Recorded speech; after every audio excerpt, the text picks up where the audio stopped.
In the UK, for example, at the moment, there's been a big push against avocado, and you're seeing a lot of people shift towards peas and using peas in a kind of similar avocado-like mixture for breakfasts and salads and things like this. And these kinds of shifts are really interesting when you start to look at sustainability of a particular ingredient in a particular part of the world and going, ooh, what are the alternatives here?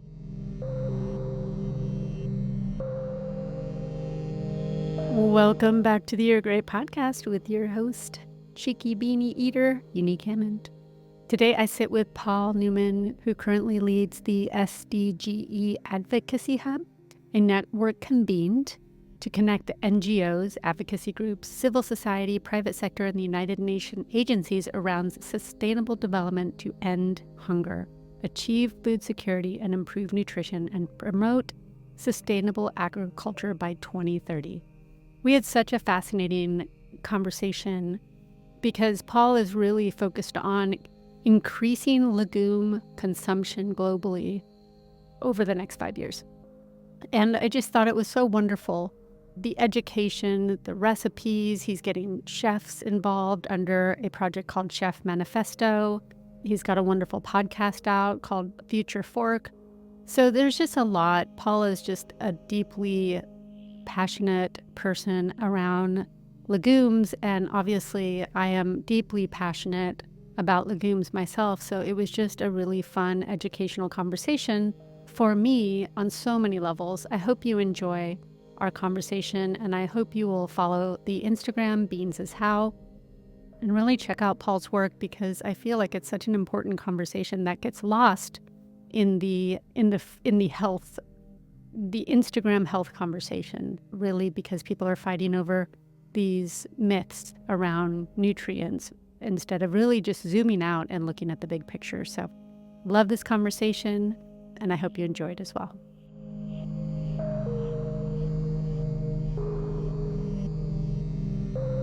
Paul, Okay. welcome to the You're Great podcast. We were just chatting before I hit record, and I was saying that I've been slinging beans for 11 years and getting my clients to incorporate beans in their life. I grew up on beans as one of 8 kids, and food's expensive. And so, beans were kind of part of the landscape, which I didn't even think about till much later in life.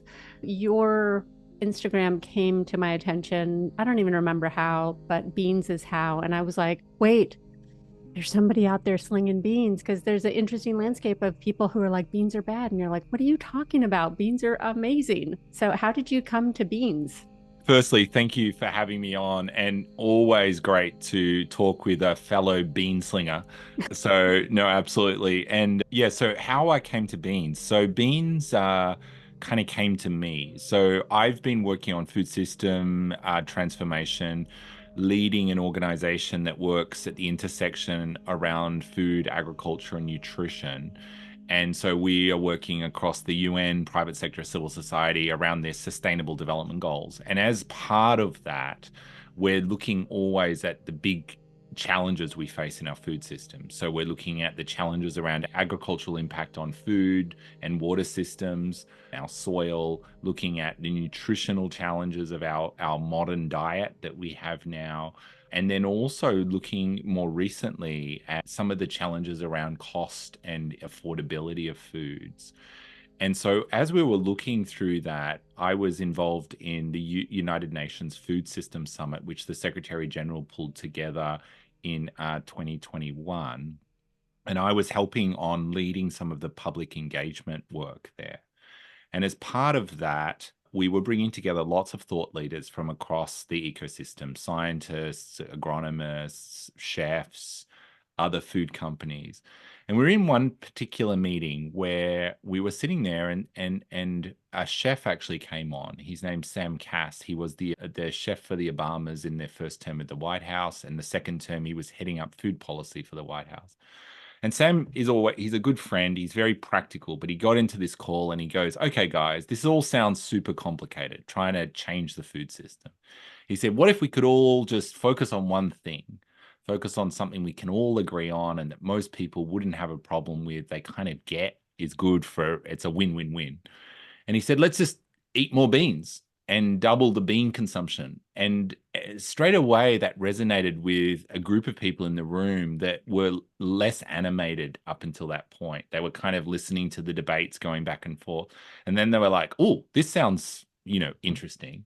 So they lent in. And so we took that conversation and worked with it for a little while and started to say, what if we did think about food system transformation in this way, which is just having a bit of a focus, sharpening that, and helping people to understand some of the things they can be doing rather than telling them all the things they can't be doing or the things that are wrong, but focusing on something positive, focusing on a solution that is multi-pronged. And so that's where beans came from. And for me, then it was a journey of discovery where I was exposed to some of the best scientists, to the bean slingers, the bean lovers around the world. And as I did, I started to learn more and more about the potential of beans, the potential for our microbiome, for helping our gut, for the fact that there was a lot of conversation around alternate protein, but really it's a fiber conversation that we need to be having, and macronutrients. And so all of these things just really started to come out. And so through that, my own discovery of beans, which had been always there, but not at the level that it is now. So I've kind of really leaned into that bean ecosystem. And the campaign that we launched came out as a result of that journey. That's so beautiful and organic and natural how you came to beans, because people, I find, feel one way or the other about beans. They're either passionately, oh, I love beans, I grew up with beans, or they're like, oh, beans are the worst, I don't eat beans, or I don't know how to eat beans. I think there's a lot of that as well. Like, how do you incorporate them? And one of the things that immediately caught my eye about beans is that you're actually helping bridge that gap of, here is how you can bring them into your diet, and here's why they're so good for you. And you do a really lovely job educating on that. So I am curious, do you eat beans daily? I do. I eat them almost every day. Yesterday, I had them twice for lunch and dinner. Be honest, I'll fess up. I had a bit of a disaster yesterday because I left my prep too long, and so I was in a rush. And so we did have some beans. They weren't probably as well prepared as they could be, but it was good. So I do eat beans and encourage kind of people to try and incorporate them in different ways into their diets every day. Do you find that there's any resistance to that? Because I see that you're also out in the field. How do you bridge, and are there beans in every country that you go to?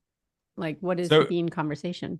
yeah, so we've looked at beans in a broad sense, and we've kind of included peas and lentils. So we've kind of looked at that whole family, and but talking about it from a beans perspective rather than a beans, peas and lentils, or pulses, or legumes. It gets kind of complicated, the technical terms. And so what we found was we need some way of simplifying that for everyday people. And so beans are what people go into a shop and buy, or peas or lentils.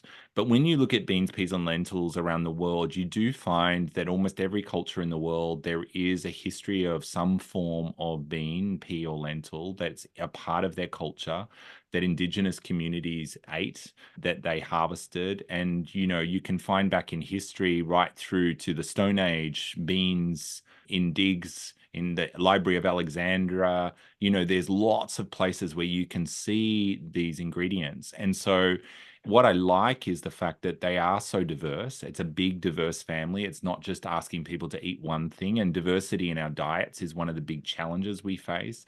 And so there's huge amount of ways for people to really get into this space. You can eat them fresh, you can eat them dried, and then there's all kinds of dishes you can add them to. They're also incredibly affordable. And so, in the majority of the world, they're quite affordable. Some parts of the world, their price is going up as their value is increased, and also as overall food prices are going up. But generally speaking, they're still, compared to other protein sources, other kind of more complete foods that people are looking at, you're finding that they're still very accessible in that sense, or more accessible. In terms of your question just around, people being, again, there's a lot of myths around them. And so there's a lot of mythology, and particularly in certain parts of the world, countries will have different myths based on how they've eaten beans. So, in the US, you hear a lot about gas, for example, and you'll get people that are more, there's kind of levels, but gas will start at one. Everyone can talk about the gas in beans and how they don't work with their gut. Others will then start to get into things like, anti-nutrients and all these other things, which are kind of little ideas that they've heard somewhere and then they've kind of repeated. And when you actually dig into that and you talk to the experts and you talk to nutritionists, they will tell you that it's often because of a lack of fiber that, these kinds of things are happening in our guts. Our guts are reacting to that kind of injection of fiber. And so we need to let them normalize, or we need to let them balance. They would also say that having a bit of gas is actually a good thing. It's kind of like fermentation. It's like the little bubbles coming. And so it actually shows that your gut is actually functioning, and that when it is functioning properly, the odor is gone. It's actually quite a normal thing, and that's something we should. A very good friend of ours who's a nutritionist from the UK, she often talks about, in a very British accent, her name's Alison, and she'll talk about the putty in your pants, which, from in that British accent is quite humorous, but she will talk about that being a real sign that your microbiome is functioning. And I think, to me, those kinds of little insights are really helpful for helping people to break down the myths around these kind of things that they use as excuses, I guess, to eat more beans and get more engaged. But when you look at the diversity of dishes, the way you can use them, the flavors that you can create, it's just amazing. And so it's really, in many parts of the world, a lack of imagination or effort, rather than actually, finding ways to utilize beans, peas, or lentils. And the affordability is such an important key, because I think people think to be healthy, and I know that you're not necessarily trying to solve the be healthy part, it's more the food crisis, right? And environmental. But in my world, beans are an incredible way to support a healthy diet, to support getting all these nutrients, feeding the gut microbiome. As you said, gas is a third party entity. It's your gut microbiome going, hey, we're having a party in here, and it's for some of my clients, they'll get gassy for the first month that they're incorporating beans, and then it normalizes and the body's like, oh yeah, this is part of our diet. You've fed the microbiome. And so, it's, to me, it's beautiful that you chose beans, or that beans chose you, because they offer layers of, not just easy to grow is one of them, right? They're not a Yeah. hard plant to grow. I've watched enough of your videos to know that they pull nitrogen from the air and infuse it into the earth. So they're also giving back, right? Beans are giving Yeah. back in a lot of ways. And the affordability part for something so nutritious. That's why when I hear people bad mouthing beans, I'm like somebody saw me cooking beans on my Instagram and saying they also have ergothioneine, which is a longevity nutrient that is in mushrooms, which I was posting around recently. And somebody was like, oh yeah, but they're anti-nutrient and full of glyphosate. And I'm like, that's such an uneducated conversation to have, Yeah. like to assume that's why you should stay away from beans. I can't, like, what are some of the bean myths that you've bumped up against? And also, you said each country has a different mythology around it. I'd love to hear some of those. Yeah, I mean, it's really interesting once you kind of start digging into it, and there is these kind of different agendas which come out. So, there's some people will eat beans who, because they're vegan or they're vegetarian, and they really are looking for a protein source. And so protein is an interesting one, where people will say that they're an incomplete protein. But if you actually eat beans with a whole grain of any sort, so like beans on toast, beans with a brown rice, any of those kinds of things, which you should be eating in a whole diet anyway, is having some whole grains, then you're going to get a very complete version, or a complete protein. And so for me, some of these myths around it's an incomplete protein, or it's, not giving you the same level as an animal product, when you actually look at what you get in beans, you also get the fiber, you also get the micro and macronutrients, the folate, all of the other elements which are in there. And I think we have, in many parts of the world, really had a protein fixation that is not necessarily logical. So it's been this idea we need more protein. And I think definitely in North America, there's this assumption that people are, if they don't have enough protein, they're not going to build muscle mass and be healthy. In other parts of the world, like in India, we do have a protein problem where not everyone is getting enough. So you've got these different parts of the world which have different approaches here. For us, it's been a question of also how do you build out that narrative to actually also talk about things like fiber? Because I think fiber is a major issue in places like North America. And that's one of the major issues that's being kind of discovered by people like yourself and put out there, but also I think will become the next big thing in terms of the deficiencies of fiber in people's diet. And beans give you both the protein and the fiber together in a package. And so for me, these kinds of things are really critical for helping people. I think one of the other myths around beans is because they are affordable, they're seen as cheap. And when we think of things as cheap, we often devalue them. And so this has been an issue where I know in my part of the world, when you were at college, you would eat beans, out of a can on toast, and that would be a cheap meal. Or if you're in a having a tough spell and you're in a kind of food kitchen or soup kitchen or something like this, people would be fed beans, or in school meals, you would be fed beans. And so there's this perception that beans are cheap, and thus when people start to earn more money, they move away from beans, or they start to eat more less sophisticated foods in many ways. But what I think is really a challenge is how do we actually also talk about the value of beans and talk about that and add that value in that completeness and that simplicity in some ways, but also, yeah, really looking at what you get from them. And so I think that's one of the big myths as well that we have to counteract, is that beans are cheap and thus they're not as sophisticated, yet they are, and they give us so many benefits.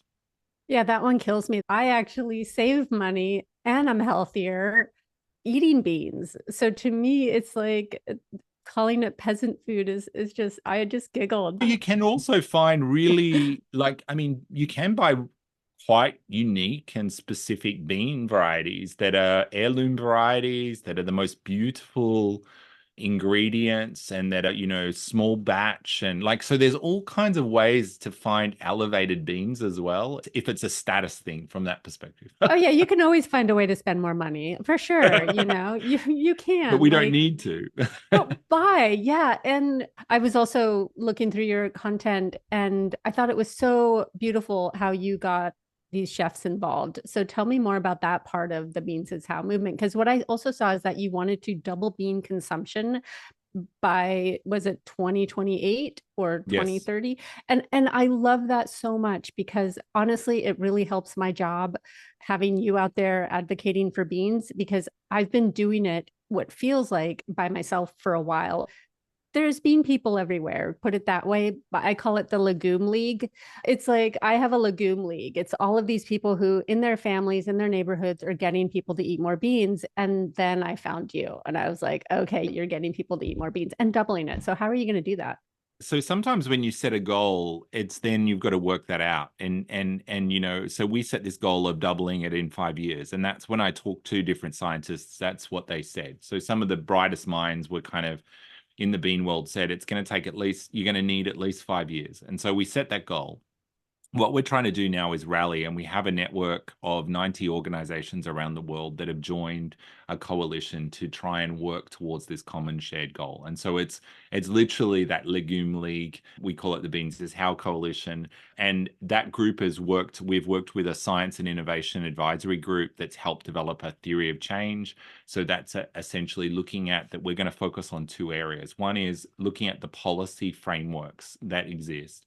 and how do we encourage more bean consumption in those policy frameworks. So in the US, that's looking at the dietary guidelines. So at the moment, there's a group called the Coalition for the Advancement of Pulses, which is looking to double the recommendation in the dietary guidelines in the US. Now, that would mean that schools, prisons, and military would be recommended a doubling of that consumption. And so there's things like that, which are policy recommendations, which then set public procurement and drive that forward. In other parts of the world, we're looking at school meal programs. We're looking at other elements around how beans are put forward from a policy perspective. The second part goes to the chef conversation, which is the demand creation. And so at the same time, you can change the architecture as such with the policy framework, but people still might not eat the beans. Like, just because you put them in front of them, it doesn't mean they're going to eat them. You've got to still change the demand. And so we've got to think about, how do we make them more desirable?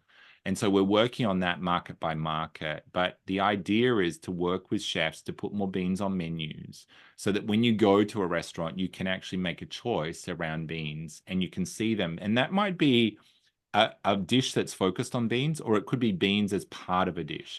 We're not fussed about how you eat beans. We just want you to eat more.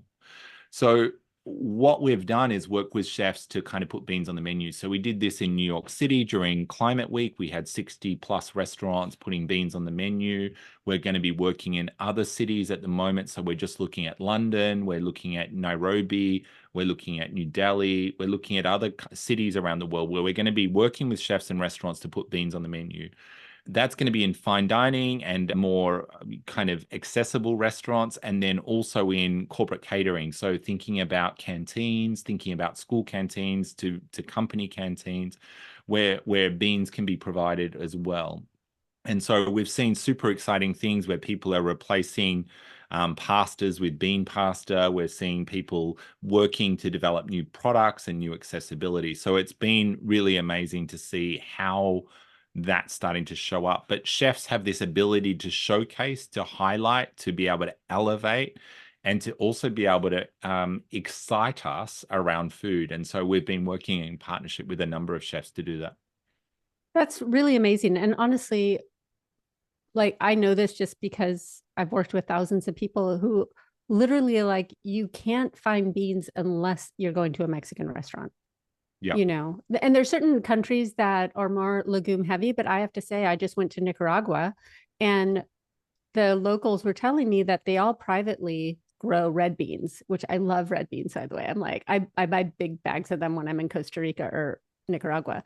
But on the menus, there's no beans because they have it for their families, but they're like, oh, the gringos, they don't eat beans, so they're not on the menus anymore. Even when you go and get a taco, it's like, there's no beans. So this putting it in fine dining, occasionally in fine dining, I'll find a bean dish, and I'm always so excited to see that there. So I'm such a big fan of what you're doing. Literally, like, I'm fangirling you. People always call me and they're like, oh, Unique, you're a legume celebrity. And I'm like, of all the things I could be a celebrity for, it's going to be beans, because it's like an uphill battle to get people to eat beans. So the fact that you're putting it in restaurants and getting chefs excited about it, again, this cheap, wonderful, nutritious food. Like, why isn't it on every menu? Why isn't there a side dish or something with this incredible ingredient in it? And I love that you're using your mission to get it on menus. Very Yeah, exciting. we're trying to do what we can, but we need more collaborators. We need more people asking for beans on menus from restaurants, but then also, demonstrating and showing that. So if people are interested in engaging, please think about, when you're out, go and ask people, say, where's the bean dish? Because often what will happen is restaurants will serve their staff meal will be a beans dish. Yeah. And it's often the most delicious, but then they just don't think that it's appropriate for putting on their menus for some reason. And so we've got to shift that. Yeah. And are people pretty open? Are you finding that these chefs are open to it, or? Chefs love it. Like, Great. chefs love beans. So they use them and they insert them into so many different things. So you've got to think a restaurant is a business.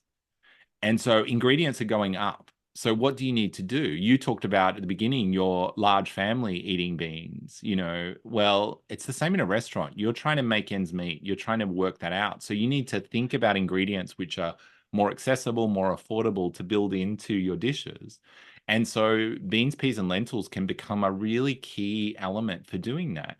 But it also has a story. It also has a payoff in terms of health, in terms of environment, as well as that affordability. So it's kind of this win-win-win where you can then build that in. And so, in the UK, for example, at the moment, there's been a big push against avocado, and you're seeing a lot of people shift towards peas and using peas in a kind of similar avocado-like mixture on, for breakfasts and salads and things like this.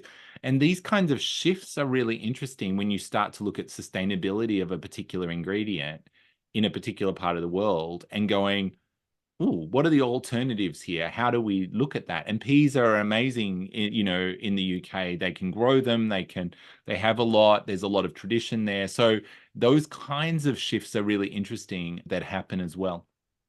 Yeah, and importing something like an avocado is nuts, right? Yeah. Just the footprint alone on that. It depends where you are, but yeah, I mean, in California, it makes sense because they're grown there, or in Tanzania, or depending on where you are, will depend on whether it makes sense. But in many parts of the world, it doesn't make sense, and so then you've got to look at diversification and what can you substitute with, what can you think about, and so this is where I think it's really key. So you're getting involved with government as well, because as you just said, changing the food pyramid where you're actually, putting beans in people's diets every day, which will help gut health so much. These different gut issues that people are having is driven by the lack of fiber in the diets. Yeah, so we definitely are working and seeing the role government plays. And so working to develop kind of joint policy asks that we can go out to, working on how do you shift those areas in which you can kind of create more public procurement, because I think public dollars that are buying foods are also a really key for then what's grown. So a lot of farmers will rely on that. And so if you can get governments asking for certain foods or suggesting certain foods, it helps stimulate more growth of that industry, which then creates a platform for more investment from a farming perspective. Farmers will grow what people are buying, essentially. And so often people blame the farmer, but it's the farmers are growing what people are buying. And so what you've got to do is think about how does the system actually set up so that they can be successful as well. And thus, farmers love growing beans, peas, and lentils. They're part of most crop rotations because they do fix nitrogen into the soil. They are very good from a soil health perspective. And depending on whether that's a regenerative or more traditional farm, will depend on, the approaches there. But legumes are very important in farming. So it's the same as a chef owning a restaurant. If you're walking in and saying, "Hey, where are the beans?" It creates supply and demand, But and the same is your main tactic is to educate around beans. And are you working with farmers as well to help them understand the power of growing beans? Like, what is there, or is it just a multi-pronged approach to kind of make this happen? So it's definitely multi-pronged, but we are coming at this from a consumption driving production. So we're Okay. starting that way, where we're saying if the demand is increased, farmers will respond. Now, that being said, you've got to look at both ends. And so we are working with partners that are working on the development of new seeds and new varieties. So they're looking at breeding, crossbreeding for more higher iron or better water resilient or more flavor or less cooking time. So we do work with groups like the CGIAR, which is the largest crop research group that in the world, and they've done a lot. There's a group as part of that called the Pan-African Bean Research Alliance, which has helped implement 360 plus different bean varieties over the last 25 years to help farmers. And they've introduced, and essentially some people get confused by what breeding is in plants, but breeding is essentially where you take two plants that have two different benefits. One might be a flavor, one might be a less water, and then you cross them. So it's not genetic modification, it's just normal breeding. It's happened for generations, Mhm. but it's about two people coming together and you get something different. And so, but then learning how do you develop those unique new varieties and then also make them available to the market so that you can then introduce something different. So an example is high iron beans, which are a bean variety that's been pushed in Africa where there's iron deficiencies, but this bean variety is higher in iron. And so it's a great way of kind of biofortifying foods in a way to give people more iron in places where they don't have that and addressing anemia. So an example of how that's happening. But so we're working with those kinds of groups as well to elevate their work and talk about that, but at the same time really saying that's all fair and well, but you need people also demanding to eat beans and seeing them as something that's attractive and important for their own health and their own enjoyment. Yeah, it's really elevating that conversation so that people are seeking them out instead of it being kind of an afterthought, right? Yeah, It's driving that excitement. I think I heard you say on one of your podcasts that it's not about telling people, don't eat that, that's bad. It's more like, it's inviting them to a party of like, here's why you want to add this to your diet. It's an exactly. invitation to expand and do something that's not only incredibly good for you, but a part of a lot of longevity diets are beans. And people, I think Dan Buettner has done a nice job to illuminate how a lot of the longest living people in the Yeah. blue zones are eating these legumes as well. They're heart healthy, they help with cholesterol, like a lot of the issues that are happening in North America, where you see all of these diseases driven by the lack of eating this biodiverse food. I want to know, like, for people listening, how can they support your mission as well? How can we all support your mission? I believe in it, obviously. So Yeah, look, it would be great if you're interested in really helping support this mission. We would encourage you to check out Beans is How. Follow us on, all the social channels, share content. We'd love to see what you're cooking around beans. We'd love you to share where you're finding beans on the menu in different places and hashtag that. And let us know your favorite recipes and your content. Because what we want to do is really start this online conversation where people are seeing more and more beans come into their feeds. They're seeing that beans are really normalized. They're almost, becoming that trend which people can see. And then it's also about sharing information. So when these myths come out, educate yourself so that you can then also educate others. So it might be listening to podcasts like the one that we're talking on now, where you can learn more and you can engage in that conversation in a more educated way. But Beans is How's got a number of resources to do that, and we have every month more and more coming out. So we'd love to have people get involved or reach out and let me know. wonderful. I will definitely direct everybody and link all of your information. I will start tagging all of my recipes and Beans is How, just to kind of, what I was going to say is I think a lot of people come to me and go, oh, I'm paleo. I don't eat legumes and grains. And so one of my posts that I put up there often is I'm just an omnivore trying to get other people to eat more beans, because I think there's this also stigma around it as like, oh, this is vegan or vegetarian food. Yeah. And it's really, to me, it's not, it's health food. It's not vegan. It's not vegetarian. It's like part of our health food system, as you pointed out, historically has been around for a long time. So part of what I do here in North America, where we are obsessed with protein, is like, it's not either or, it's and add beans. Yeah. And I mean, that's where we're not saying that people need to be vegetarian even. We're saying that people just need to eat more beans. And at the end of the day, starting there is a good start. And I think we need to take down some of the barriers for people, as you're mentioning, for them to get involved. And so it's really about sort of really talking about how do you bring people in and get more people kind of engaged in that. And as you said, it's been a part of our food systems for generations, and we need to rediscover some of that wisdom that was there. Yeah, and it's wild that when you see these books like Paleolithic, like the paleo diet and stuff like that, yeah, but where are the beans and grains? Like, as soon as we could start cooking, we were cooking whatever we could. Yeah. If you look at us, we don't have sharp teeth and we don't run fast. Anything can kill us. So we were scavengers. I'm pretty sure we were scavengers Yeah. until we figured other stuff out. But so our diet had to be pretty varied, would be my assumption. Is there anything else that you would like people to know Yeah, about? I mean, look, just we'd love you to tag us in anything that you see that's really interesting around beans. We'd love to kind of help elevate that. We're really keen to champion people that are already working in this space and really get that out there. So just keep us in the loop on that, and we'd love to, yeah, see if there's other ways. I also have a number of people. I've just started a podcast called Future Fork, which is looking at food system transformation more broadly. So I'd love you to check out some of that. There is a bit of bean action on there, but it's not only about beans.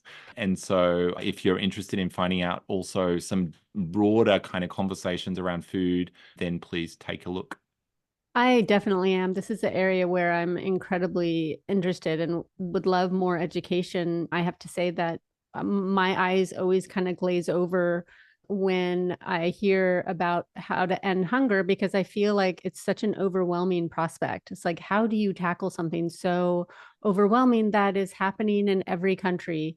I grew up in the United States and we grew up hungry and we Yeah. grew up eating beans, and it's like, how do you end this epidemic? It feels like an overwhelming task that you're taking on. So in any way that I can help and support this movement, I definitely want to. And I know a lot of the people that I work with who are bean eaters, but also making that education accessible. Like, how do we get involved as everyday humans in this Yeah. journey? No, absolutely. And we try and share a lot of those kinds of tips and tricks. I think the thing is, there's no one way. It's a series of small changes that we need to make every day. And it's a mindset shift. And I think things like more diversity in our diets, more diversity in our understandings is really critical. And so I think it's learning and taking in those perspectives to try and understand what some of the solutions have been and how do we help move them forward. Yeah, agreed. I did hear you mention somewhere else about food deserts. It's also, it seems like it's an education in those areas too. Yeah. Like they're not Yeah. asking for beans, but wouldn't beans be such an incredible. I think so. There's two parts that I see in that space. One is access, the other is information. And so often people might have access, but they don't have the information on how to utilize or use. Other places they might have information but no access. So they might want to have these kinds of ingredients but not have access to them. So I think you've got to look at it holistically. And so this is where you've got to also help educate people around how to cook. And I know this has come up in work that we've done even in inner city London, where you try and say to people you should eat vegetables, and then they go, well, how do I even cook them? Or what do I do? I've got a broccoli. What do I do with it? And when you're on a very limited budget, it can be really challenging and actually quite counterproductive for people to say you should and shouldn't be doing all these things. And then you spend your little bit of budget thinking you're doing the right thing and your kids don't eat them, and then you're wasting that food or that resource. And so it's something that we need to be more thoughtful on, and we need to be much more integrated in the way that we're sharing that information and access. Yeah. Yeah. I mean, it really drew my attention because I recently did nutrition for a truckers app. And believe it or Oh, not, wow. truckers are one of the most unhealthy. In most countries, they're the most unhealthy because along truckers' routes, there's not a lot of food for them to eat. Yeah. And so I created a whole kind of kit of like, keep beans in the cab. Yeah, beans. I'm like, yeah, go get your beans. Amazing. You know, the easy quick release top on a bean is really easy. You can stick a spoon in there, you can eat it right out of the can. Like, here's all these ways that you can actually be healthy on the road. And the big push, which I'll be interested once the app launches, of what the pushback will be, but it was just like, have these things in your house. And yeah, even canned vegetables are better than no vegetables. Yeah, They're yeah. not tasty is the problem, but like, I just gave them all these tips so that they didn't have to eat fast food on the road, that they could Yeah. actually have a lot of things that are Amazing. sustainable in their cab. Yeah. Amazing. Yeah, no, it's really interesting. I think we've got to think about these things and not guilt shame people into also as well. And I think that's what you've done in that work, it sounds, where you're saying, you know what? Eating any vegetables in any form is better than eating none. And so it's like there's not a hierarchy here that we need to be thinking about. It's about understanding where people are at and how do you provide access and information. And not sacrifice your health for your job. If you Exactly. can't eat something good on the road, keep things in your cab that you can Yeah. eat that are a better option. So Yeah. amazing. Yeah. Absolutely. Well, good to chat, and I'm excited to collaborate more on driving forward the beans. I will be the tag along, being like, yeah, what he said. Eat the beans. Absolutely. Absolutely. No, it's so great. Well, Paul, thank you for joining me today. I appreciate it.